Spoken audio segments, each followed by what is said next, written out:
Welcome to Learn to Live Stress-Free. This is Christine Wright with Dr. Robert Wright Jr., your go-to wellness coaches of StressFreeNow.info. Our featured guest today is Dr. Constance Scharff, speaking about her research work with addiction recovery. Dr. Scharff is an internationally recognized speaker and author on the topics of addiction recovery, women's health, and overcoming trauma. She is the author under her Hebrew name, Ahuva Batya, of the award-winning poetry collection, Meeting God at Midnight, and co-author of the Amazon.com #1 best-selling book, Ending Addiction for Good. In her role as an addiction researcher, Dr. Scharff brings the latest in evidence-based addiction treatment information to those who suffer from addiction worldwide. She has spoken at conferences and shared information with researchers and mental health professionals in Europe, North and South America, the Middle East, Asia, Oceania, and Africa. Her goal is to eliminate the stigma that is too often associated with addiction and other mental health disorders so that individuals in need of care will be able to receive treatment and recover. Dr. Scharff is a board member with the Society for Consciousness Studies and a member of the American Psychological Association, World Federation for Mental Health, Association for Experimental Education, and the North American Association for Environmental Education. She is a lifelong Girl Scout. In her spare time, Dr. Scharff rides a half-Arabian gelding, and you can learn more about her by visiting her website, ConstanceScharff.com. Connie, welcome. We are so honored to have you here with us today. Thank you. I'm happy to be here. Yes, thank you, Connie. We are pleased and thrilled that you are coming all the way from the northwest part of the United States and that we have you on today. Audience, you are in for a treat because Dr. Scharff is a special individual and she just has so much wisdom to share with us today. So, Connie, to start us off, can you please share your story of how you became involved with addiction recovery? I know our audience would love to hear that. Sure. So I had been working for the Girl Scouts primarily after I got out of the university. And, I was 31 years old, and I had a very senior position in my local area, but I recognized that I wasn't going to get a promotion unless I had probably 10 more years of experience or a master's degree. So I went into a graduate program and earned a master's, decided to stay on for the PhD, and what I was seeing while I was in graduate school, I was also about at that time, maybe between the 2 degrees, 7, 8, 9 years sober from alcoholism. And the veterans from Iraq and Afghanistan were starting to return.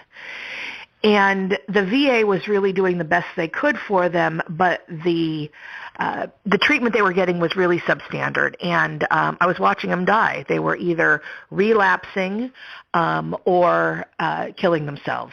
And so I wasn't that happy in my own recovery, so I had very severe depression.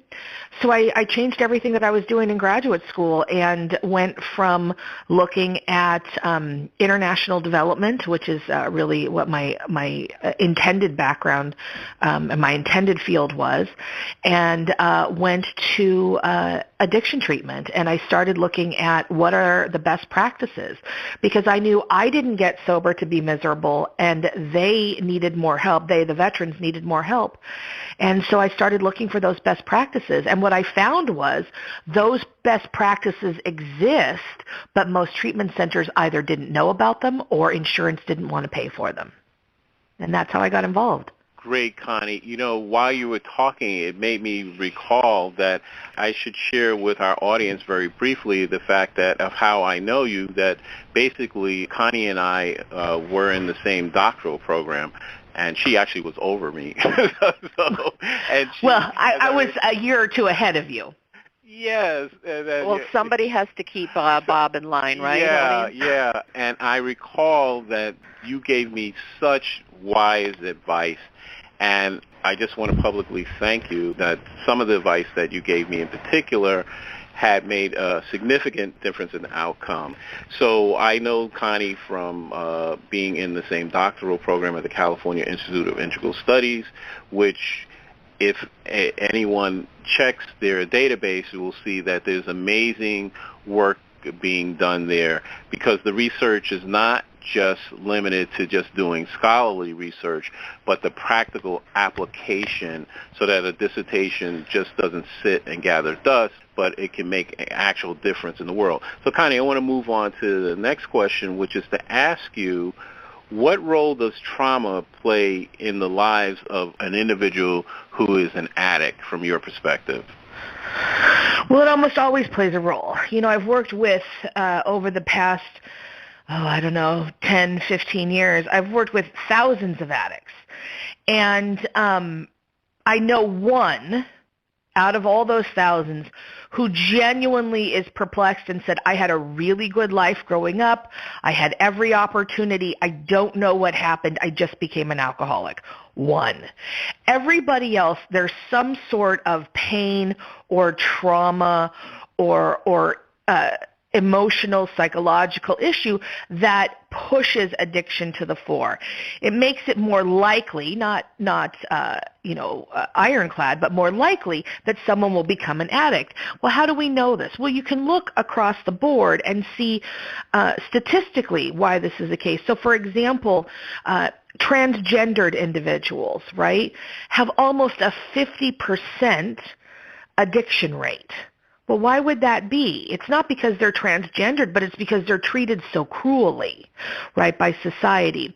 And so veterans have a little bit higher than average addiction rate. Why? Because they don't get the services they need to reintegrate back into society when they return from war. So it's almost always there. Now we're seeing a new phenomenon with opioid painkillers, because now those painkillers are so strong and act on the brain so quickly that we can make an addict out of almost anyone. And so we've had to include physical pain in with that trauma description. But even in individuals who abuse opioids, there really is almost always some other underlying issue that's going on. I think as you talk about this, Connie, what comes to mind is a discussion I've been having with Bob. It seems to me that somehow as a species, we're not giving enough due to just how delicate we are and how emotionally vulnerable we are. Humans are incredibly resilient and resourceful, but I think most of us, even if it's not any deep kind of trauma, has some childhood memory of an adult saying something off the cuff or jokingly, but at the time it hurt us and it shocked us. And it's still in our physical, psychic being. And I don't think that we give enough due to that speaking to children with kindness, adults too for that matter, is not paid enough attention to in my book. And I think, especially your approach that you describe in the book, that it's physical, biological, mental, spiritual, that it's a holistic look at each individual, that many aspects play into people's lives. Yeah, so I think it goes beyond just the issue of addiction being what we call a biopsychosocial problem, right? Mental, physical, and spiritual. I think what you're describing is not necessarily fragility. I think we see a different kind of fragility when we see millennials who are unable to relate socially because they spend all their time on text and have never really had a great conversation with someone. I think the issue more, at least as I observe it, is that we don't have the same kind of social bonds that we used to have. I mean, one of the things, I had a very abusive childhood, and one of the things that really got me through it was I had amazing Girl Scout troop leaders. I had a Spanish teacher that was very kind and supportive. I had a debate coach who believed in me. I had a 4-H leader who went out of her way for me.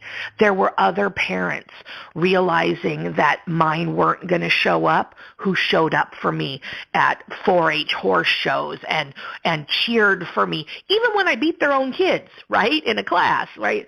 One of my very dearest friends, she came in second in a class. I came in first, and you couldn't hear that there was anybody else in the stands because her mother was cheering so loudly for me. And you see that I travel a lot. I travel a lot. And in more traditional societies, in non-Western societies, you see this in the family, in the tribe, but in that social structure, much more support. And so we can recognize when young people in particular are having trouble. And the question now is, do we show up for them? And largely in this country, we don't. And I think that's what makes that difference.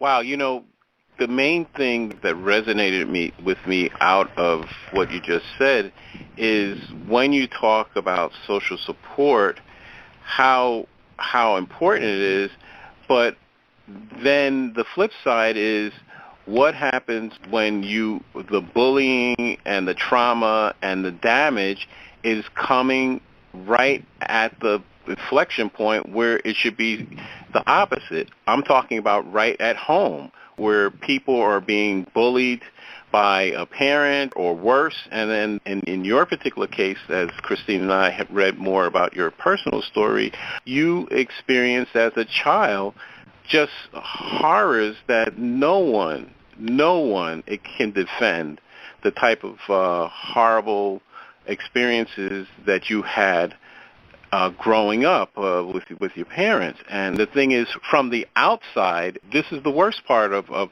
this type of trauma. From the outside, you look normal. People look normal. You can't tell. But the pain and damage that was done emotionally and spiritually and psychically, et cetera, is just tremendous. So I just wanted to just close this out on this note. When you're talking about the opioid crisis, one of the things that's the most remarkable is if you track it from the 60s, 70s, 80s, 90s, et cetera, that the fentanyl and the carafentanil, which is actually elephant tranquilizer, right? It's not just that it's so strong and that it changes the neural pathways in the brain, but the drug issue that they used to say was an inner city issue, which was actually a misnomer, because I used to say, well, gee, if Harlem is inner city, what would Greenwich Village be? Because that's the inner city. But with that said, the point is now what we see is that with the opioid crisis, it's in rural America really hard. Places like New Hampshire, Vermont, Wyoming, Idaho, North and South Dakota, places where you would, I guess, in the past least expect it to be this type of devastation, and especially in the smaller towns. That is what has shocked me, that when you talk to people that are in a town with less than 5,000 people, and they talk about how bad the drug thing is, and it's startling. Yeah, well, I think what's changed is exactly what you said, is that listen, when I was a kid and I started drinking when I was 11, you could get some marijuana in the country. You could occasionally get some meth, because a lot of times, I lived very rural Oregon. You could occasionally get some meth because it's cooked out there, and you could drink. You didn't get pills. I mean, it was kind of, that was a rich white lady thing. People would take Valium or Xanax or something, and you certainly didn't have things like heroin. I absolutely would have been a heroin addict and dead if that had been available when I was growing up. Now you're absolutely right. That has shifted. And, the euphemisms that we use, right, that it was an inner city problem, it used to be that crack was a problem of the urban poor, right? Primarily African Americans, and so nobody cared about it. And it's really in a certain way heartbreaking to me that that addiction has to reach, right, white, middle class, suburban, and rural, even poor America, in order for anyone to give it some consideration. But that said, I have to be really clear. There is nothing happening to stop the ever-increasing number of opioid-related deaths. Nothing. We know very clearly that treatment comes either from treatment centers, right? It comes from healthcare. It comes in residential treatment. It comes in outpatient treatment. The self-help groups are very rarely successful in treating addiction because the addictions we have now, they simply have too much of a hold on the brain. You can't break through that without some sort of higher level intervention.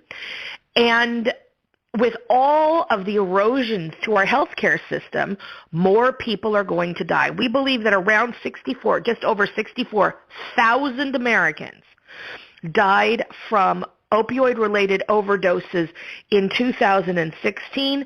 It was probably more in 2017, and we are absolutely on path for it to be more in 2018, even though it's only January, I can tell you that. And it's because we don't have a commitment to healthcare. Wow, that's really staggering, Connie. When you were talking before about what helped you in your own childhood of having support, and this is what you're saying too in terms of paying attention to health care, that having supportive relationships is key to the recovery process and certainly maintaining any type of gain that is made in addiction recovery. Could you speak to us a little more? Because you mentioned that, too, in your book, that throughout your life you were able to make friends and have people who were supportive of you and who were there for you.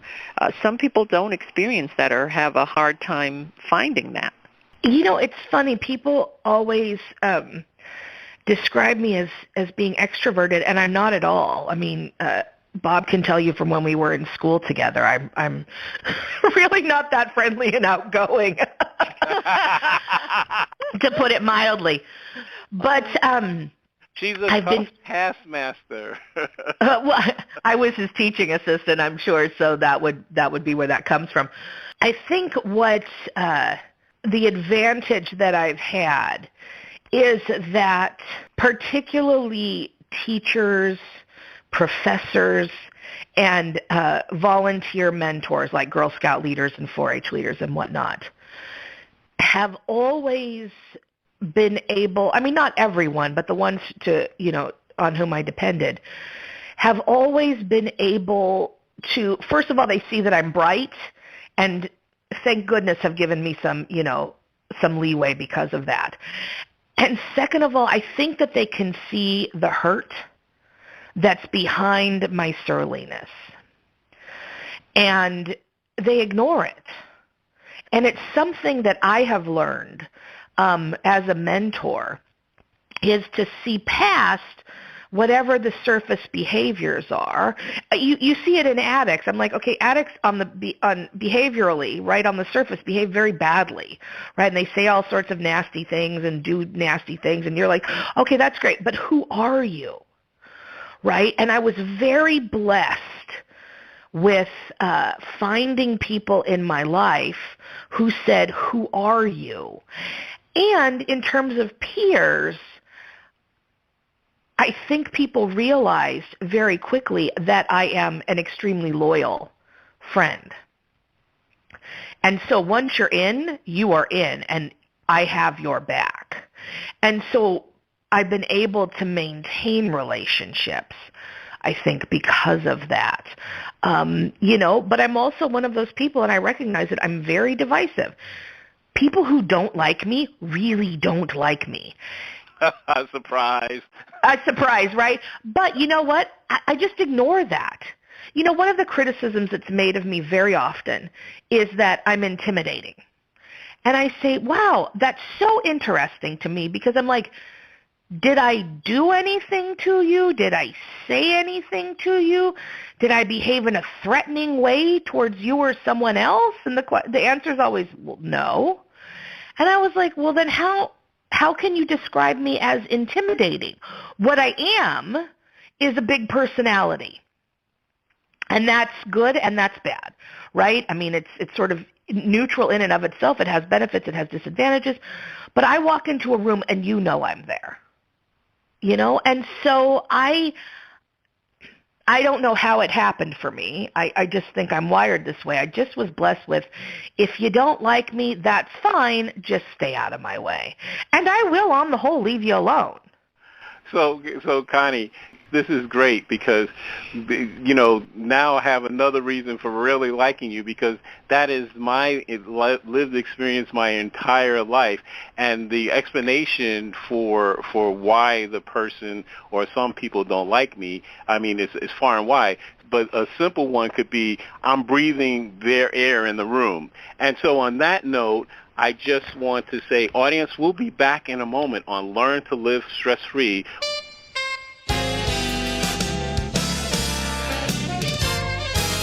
Hi, I'm Dr. Robert Wright, Jr., the Stress Relief Doctor, co-host of the Learn to Live Stress-Free podcast series. I'm an author, speaker, and stress management wellness coach. My published study is the first to show the connection between stress reduction, grief recovery, nitric oxide spiking, and the relaxation response. And my practical application of this knowledge helps you relieve the stresses of everyday life. I have the tools to dissolve your pain points quickly and effectively. Email me to find out how you can start to feel better now at stressfreenow.info/contact. That's stressfreenow.info/contact.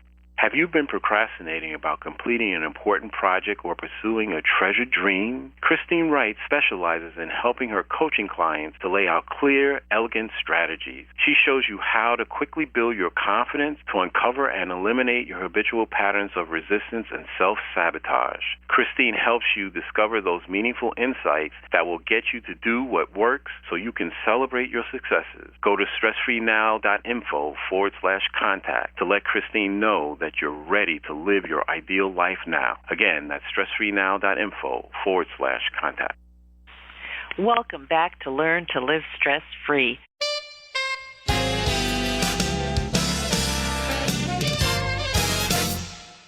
Welcome back to Learn to Live Stress-Free as we continue our conversation with our featured guest today.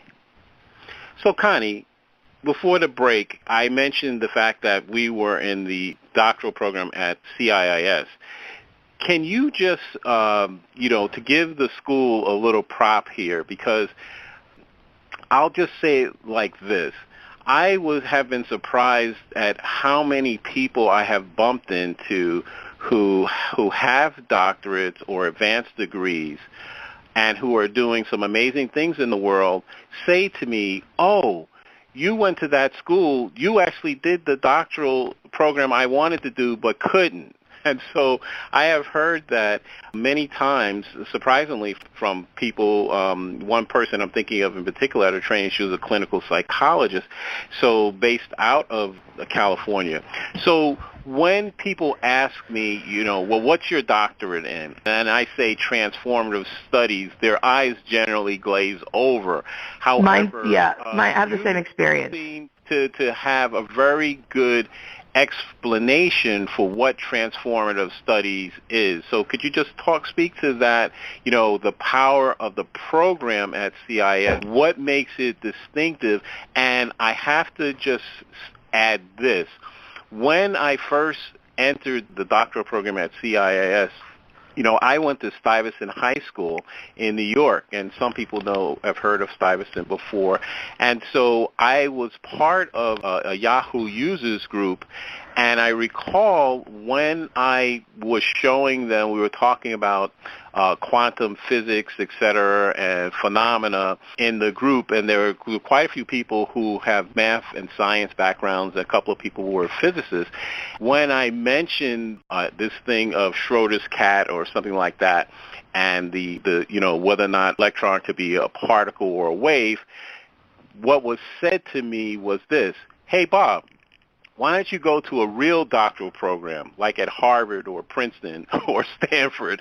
And so that is why I'm bringing that issue up, and because you know the outstanding work that's been done by the students and alumni and faculty at CIIS. Sure. So just to be clear, CIIS is the California Institute for Integral Studies. You can find them at ciis.edu, I believe.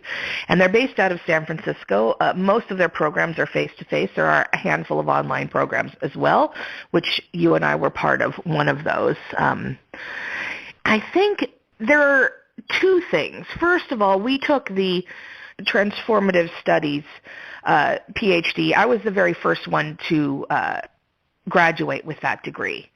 So basically, I'm the first person in the world that I know of to have, a degree in what the rest of the world is like nothing. They're like, I don't understand what it is.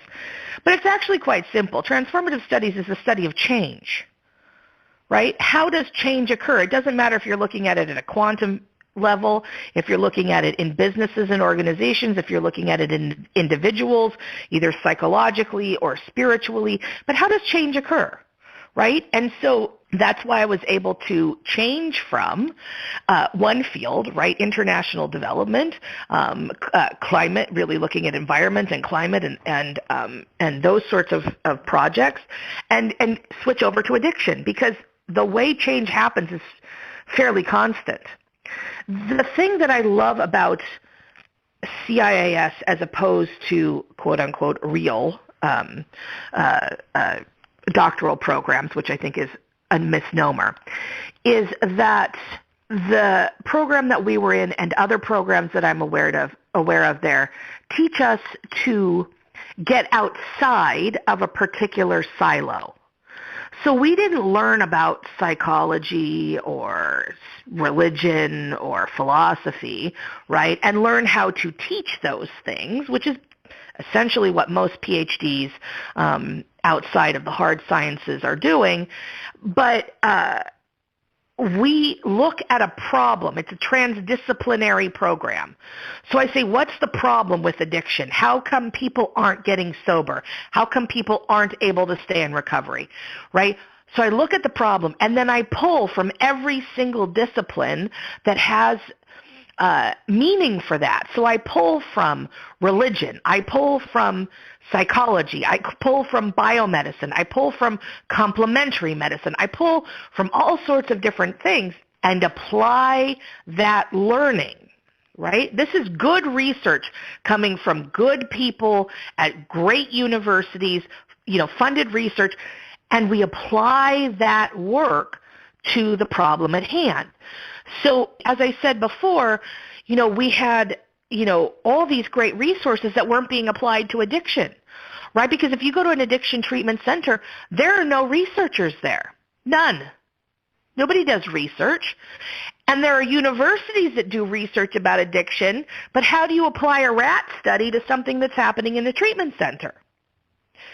So what I do is I bridge that gap, and I say, hey, the academy needs to do things that aren't just, for the sake of science. And there are real-world problems out here, but they don't know how to talk to each other, right? So that the treatment center doesn't know how to talk to the academy, and the academy doesn't know how to talk to the treatment center. And that's where something like the degree at CIIS comes in, because you look at the problem rather than, well, I'm going to make a contribution to the field of psychology. I want to help people. That's why I got the degree I did. And I think you are. It shows, and it really works. Connie, what aspect of your work, because it really seems that you have created something special and unique for yourself almost, what aspect of your work gives you the greatest satisfaction? One thing that I learned working with the Girl Scouts, because I was quite high up in administration, right, is that I didn't work with the girls anymore. So I just had to know, right, that the work that I was doing was providing resources for them.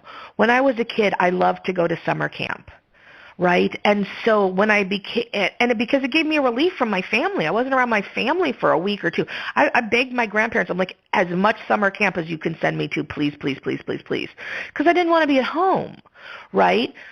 So now when I work with summer camps and I do consulting with summer camps, I know just in my heart that there are those kids there that we don't recognize, for whom summer camp is a tremendous opportunity.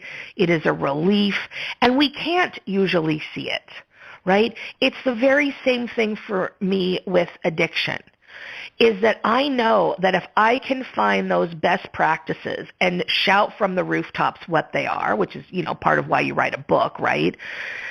And train individuals in this nation and other nations and talk about it in the press, and all of those things, that work has a reach. And every now and again, someone will call me up and be like, you saved my kid's life, right? You put my family back together, right? And I just know that that's happening, and that's enough. That's enough, just to know that that's what I'm putting out in the world. That's wonderful to get that kind of validation, because that was going to be my next question. What has been the responses that you've gotten from the book and from you really putting this information together in such, because what I find in your talks, Connie, in your presentations, is a level of clarity and detail, and it's something that a quote-unquote layperson can easily understand. Your work is accessible. I'm very blessed with that. That is a gift. That is a gift, because I go to conferences and work with people who don't have that gift, and so that is a gift. I think one of the things is that sets me apart in a certain way is I am a scholar practitioner, but I also went through it. I sat in 12-step meetings and I looked at guys who I knew were going to die, and so I have deep compassion for that. I've been through it myself, and even though I have been the beneficiary of a great deal of help and support, and so I don't relate to my past in a broken way anymore for the most part. Others don't have those opportunities. And so what I try to do in my work is not just present the science, but to be very open about my own experience, which has cost me a lot. I mean, my family's not that pleased about it, and I have no relationship with most of them, because it's embarrassing to the family to be like, and I had to go through this in order to find the other side. But I think if you don't have that level of truth and transparency, then all I'm doing is reporting on scientific data, and that's not going to grab anybody's attention. Very true. I mean, you've definitely walked your talk. And, when you were speaking before that people find you intimidating, I was thinking of you when I met you, and I said, I don't find you intimidating. I think what it is you exude a confidence, and I think it's because you have been through what you have been through in life, and you are really able to own all that has happened to you, and you've transcended it. And I think perhaps that's what some people, but then again, I'm in the camp that likes you. So if I didn't like you, I find you intimidating. I think part of it too is that when I walk in a room, I am not your standard mousy woman, right? I walk into a room and, I've never, knock on wood that it doesn't happen in the future, but I've never had experienced problems with men in the workplace.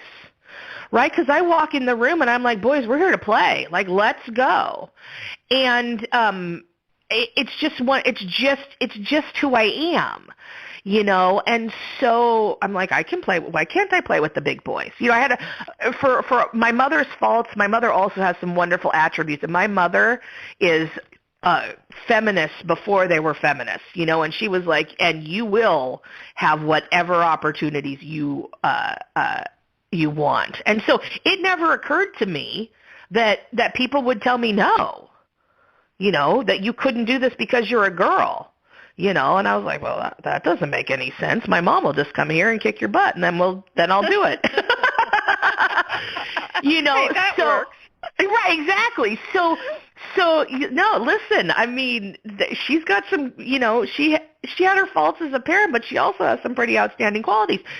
So, I think that's part of it too. Is that especially, in religious communities, I'll walk into a religious community, and they're like, ooh, some of them are like, well, you should be a little bit, more submissive. And I'm like, yeah, it's not just not how I roll. And if you don't like that, there are seats in the back where you could be farther away from me if that's frightening to you. That I like that. Always give them a choice. Well, Connie, Bob and I want to thank you for being on the show today. We so appreciate everything that you have shared with us. And I'd like you to invite you to take this time just to let our audience know how they could contact you or perhaps hire you as a speaker should they want to. Sure. So go to my website, constancescharff.com, and all my contact information is there. Okay, wonderful. So, audience, you can get in touch with Connie at constancescharff.com. That's Constance, ConstanceScharff.com. ConstanceScharff.com. Thank you so much, Connie. Thank you. Connie, I just want to also mention, since quite a few people on Facebook, you can find Connie on Facebook at facebook.com/Dr. Scharff. That's facebook.com/dr.scharff. So, Connie, what final thoughts or key idea would you like our audience to take away from today's broadcast? I just want you to know that change is possible. I work with veterans. I work with drug addicts. I work with severely abused children and young adults. And you can have an incredible life that you can't dream of right now, that you do not have to be defined by your past. And it may not be the fairy tale that you thought you would have when you were 6 or 7 years old, but it can be a really incredible full life. I mean, I was a full-on 2-liter-a-day alcoholic, and I now travel the world teaching people that there is life and that there is hope and that change is possible. And I really mean that. I mean, it is for everyone. The good life is for everyone. Wow. Amazing. So, Connie, thank you for being our featured guest today. And audience, I want to thank you for listening wherever you are. And, our show is heard worldwide, and we are often surprised where some of our listeners are located, like in Germany or Australia or Ghana, or Japan. So we are very thankful. And audience, we want to welcome you again and look forward to receiving your comments about our show. Please let us know if there are any additional topics you'd like to see us cover, or if there's a guest like Connie you'd like to have us invite back. You can contact us through our website with your feedback and suggestions. Remember, listeners, if you'd like to experience the same benefits our coaching clients get with us, including learning how you can get more results in your day and easy ways to dissolve your chronic pain, stress, and anxiety, then give us a call at 954-900-2179. Mention that you heard our Stress Free Now podcast show, and you'll receive a free gift from us. Call today to schedule your free consultation. For Christine Wright, this is Dr. Robert Wright, Jr. of StressFreeNow.info. Until next time, be safe and be well.